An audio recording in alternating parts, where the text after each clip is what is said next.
قسط دوم میں آپ کا خیر مقدم ہے۔ تیسرا، مندرجہ ذیل سوالات کے جوابات 6 جملوں میں دیجئے۔ تو کل 9 سوالات ہوں گے، فی 3 نشانات ہوں گے۔ 25، راجا مارتانڈ ورما نے اپنی سلطنت کو کس طرح مضبوط اور عظیم بنایا؟ تو متوقع جواب کچھ اس طرح سے ہے کہ اس نے 50,000 سپاہیوں پر مشتمل ایک فوج کی تعمیر کی۔ وائناڈ جو اس کی سلطنت تھی، اس کی سرحدوں کو مضبوط کیا اور اس کو توسیع بخشا۔ کالی مرچ اگانے والے علاقوں پر ڈچ اور مقامی حکمرانوں کو شکست دے کر قبضہ کر لیا۔ کئی جنگوں میں خصوصاً کولاچلم میں ڈچ کو شکست دی۔ دوسرے حکمرانوں کو ڈچ کے مخالفت کرنے کے لیے مجبور کیا۔ ڈچ کے قبضے میں رہنے والے بندرگاہوں کو واپس جیت لیا۔ کوچین کو کالی مرچ تجارت کا مرکز بنایا۔ پدمنابھپورم سے ترووننتپورم کو دارالخلافے کی منتقلی کی اور وائناڈ سے ٹراونکور ریاست کو آفاقی ریاست بنایا۔ یہاں میں سے کس طرح ویلیزلی نے ہندوستان ریاستوں کو اپنے قابو میں کیا؟ تو آپ کو پتا ہے کہ اس نے عہد معاونت کی پالیسی لائی تھی۔ متوقع جواب کچھ اس طرح سے ہے کہ عہد معاونت پالیسی کے ذریعے سے ہندوستان کا حکمران انگریزی فوجی دستے اپنے ریاست میں مقیم رکھنے لگے۔ فوج کے خرچ و اخراجات حکمران دیسی حکمران ہی کو دینا پڑتا تھا اور اپنے دربار میں ایک انگریزی افسر ریسیڈنٹ کو رکھنا پڑتا تھا۔ انگریزوں کی اجازت کے بغیر کسی یورپین یا مقامی راجاؤں کو تقرر نہیں کر سکتا تھا۔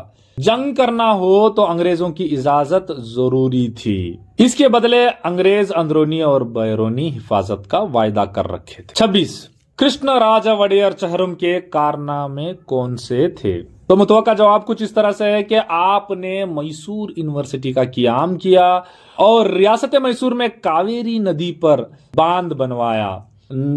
ریلوے لائنز بچھوائی گئیں۔ انڈین انسٹیٹیوٹ آف سائنس کا قیام ہوا۔ قانون ساز کونسل کا قیام عمل میں آیا۔ بھدراوتی میں کئی سارے فیکٹریاں شروع کیے گئے۔ پرائمری اسکولوں میں فیس معاف کر دیا گیا اور بہت ساری اصلاحات۔ 27، آزادی کے وقت ہندوستان کی تقسیم ناگزیر تھی، کیسے؟ تو متوقع جواب کچھ اس طرح سے ہے کہ مسلم لیگ نے مسلمانوں کے لیے علیحدہ ملک کا مطلوبہ کر لیا۔ جناح نے اعلان کیا کہ ہندو مسلم ایک ملک میں نہیں رہ سکتے اور اپنے کئی مطلوبات کو ماننے کے لیے دباؤ ڈالنے لگے۔ راست عمل کا دن منانے کا اعلان کیا۔ فرقہ وارانہ فسادات پھوٹ پڑے۔ مسلم لیگ اور کانگریس میں تعلقات انتہائی خراب ہو گئے اور اسی سلسلے میں کئی ہزار لوگوں کے معصوم جانیں چلی گئیں۔ 28، اقوام متحدہ تنظیم کے مقاصد کون سے ہیں؟ بین الاقوامی سطح پر امن اور سلامتی قائم کرنا، ملک یا اقوام کے درمیان دوستانہ ماحول کو فروغ دینا، بین الاقوامی سطح پر انسانی بنیادی حقوق کی یقین دہانی کروانا، بین الاقوامی مسائل کا حل کرنا، بین الاقوامی معاہدوں اور شرائطوں، دوستانہ اور تجارتی پر زور دینا، ملکوں میں باہمی تعاون کے لیے کام کرنا۔ 29، بے روزگاری کے مسائل کو دور کرنے کے لیے حکومت نے کون سے منصوبے اپنایا ہے؟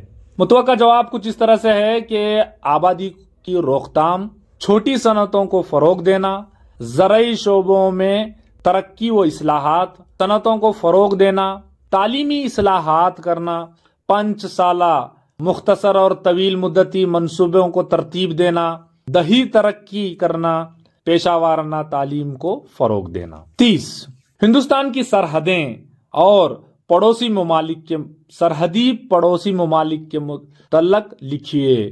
تو ہمارا متوقع جواب یہ ہے کہ زمینی سرحدی پڑوسی جو ممالک ہیں وہ افغانستان، پاکستان، چین، نیپال، بھوٹان، میانمار، بنگلہ دیش ہے۔ تو اسی طرح آبی سرحدی پڑوسی ممالک میں سے سری لنکا، مالدیو۔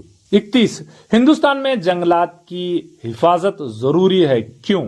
متوقع جواب بارش کو برسانے کے لیے، مٹی کے کٹاؤ کو روکنے کے لیے، مٹی کی زرخیزی کو بچانے کے لیے، سیلاب کو روکنے کے لیے، صاف آب و ہوا کے لیے، جانوروں کے بسیرے کے لیے، ماحولیاتی توازن کو برقرار رکھنے کے لیے۔ اسی میں سے یا ہندوستان میں فصلوں کی حیت ایک علاقے سے دوسرے علاقے میں مختلف ہوتی ہے، کیوں؟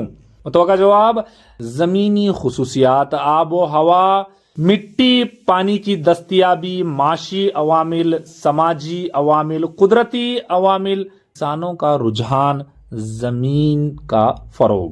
32 لامرکزیت کو جاری کرنے کے لیے کیا اقدامات اٹھائے گئے ہیں؟ تو متوقع جواب کچھ اس طرح سے ہے کہ پنچایت راج نظام کو نافذ کیا گیا، 1993 میں یہ نظام جاری ہوا، 73ویں ترمیم کے ذریعے سے پورے ملک میں یہ نافذ ہوا، پورے ملک میں یکساں نظام جاری کیا گیا، ان کو آئینی درجہ حاصل ہوا، جمہوری طرز کے اصولوں پر کام کرتے ہیں۔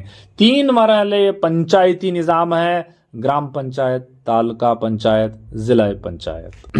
یہاں میں سے سبز انقلاب کے لیے کون سے اقدامات اٹھائے گئے ہیں؟ تو متوقع جواب کچھ اس طرح سے ہے: 1966 میں گیہوں کے زائد فصل دینے والے بیجوں کا استعمال، پانی کی فراہمی، بیماریوں سے تحفظ، کیڑ مار ادویات کا استعمال، آب پاشی کی سہولیات، قبل از بیساکھی ٹیکنالوجی، بہترین ٹیکنالوجی کا استعمال۔ 33 بینک کے کاموں کاج کون سے ہیں؟ تو ہمارا متوقع جواب کچھ اس طرح سے ہے کہ پہلا نقطہ زر محفوظ کو قبول کرنا، قرض کی فراہمی، رقم کو ایک جگہ سے دوسری جگہ منتقل کرنا، چیک اور رسید کے ذریعے سے رقم کی قبول کرنا، محفوظ خانوں کو کرائے پر دینا، قرض کے سند اور ذمہ داری والے کاغذات مہیا کرنا، حکومتوں کے پیسوں کے کام کاج نبھانا۔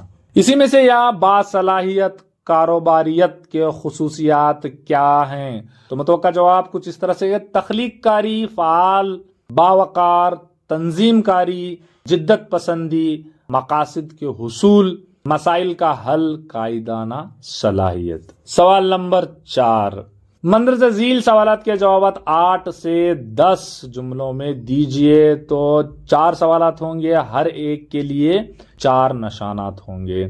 34 جنوبی ہندوستان میں اپنی بالادستی کے لیے فرانسیسیوں اور انگریزوں کے مابین جدوجہد کی وضاحت کریں۔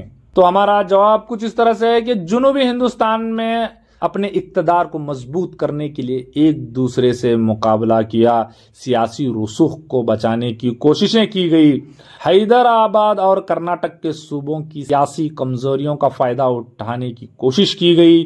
3 کرناٹکی جنگیں ہوئیں، پہلی کرناٹک کی جنگ ایکس دی لا چپل معاہدے کے تحت ختم ہوا، دوسری جنگ فرانسیسیوں کی پستی ہوئی، انگریزوں کو عروج ملا، تیسری جنگ میں فرانسیسیوں نے تمام اپنے علاقے کھو دیے۔ اس طرح انگریزوں نے جنوبی ہندوستان میں اپنے فتح کے جھنڈے بلند کیے۔ 35 ہندوستان میں انگریزی تعلیم کے کیا اثرات ہوئے؟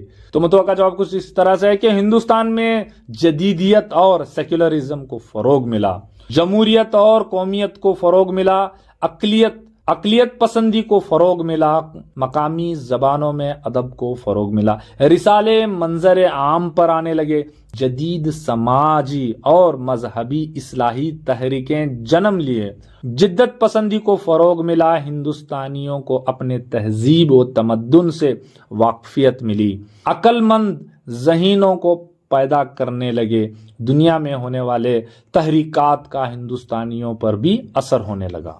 اسی میں سے یہ ہے انگریزوں کے لگان کی پالیسیوں کے ہندوستانیوں پر کیا اثرات نکلے؟ تو متوقع جواب کچھ اس طرح سے ہے کہ زمیندار سماج کی تشکیل ہوئی، زمینداروں نے کسانوں کا استحصال کیا، زمین فروخت کی اشیاء بن گئی، کئی زمینداروں نے بھی اپنی زمین کو گروی رکھ کے لگان ادا کیا، زرعی شعبہ بھی تجارتی شعبہ بن گیا، پیسوں کے بیوپاری اور مضبوط ہونے لگے، زمین کو گروی رکھ کر قرضہ لیا جانے لگا۔ اب 36 ہندوستان میں عورتوں کے مقام کو بہتر بنانے کے لیے کون سے اقدامات اٹھائے گئے ہیں؟ متوقع جواب عورتوں کی تعلیم کو فروغ دینا،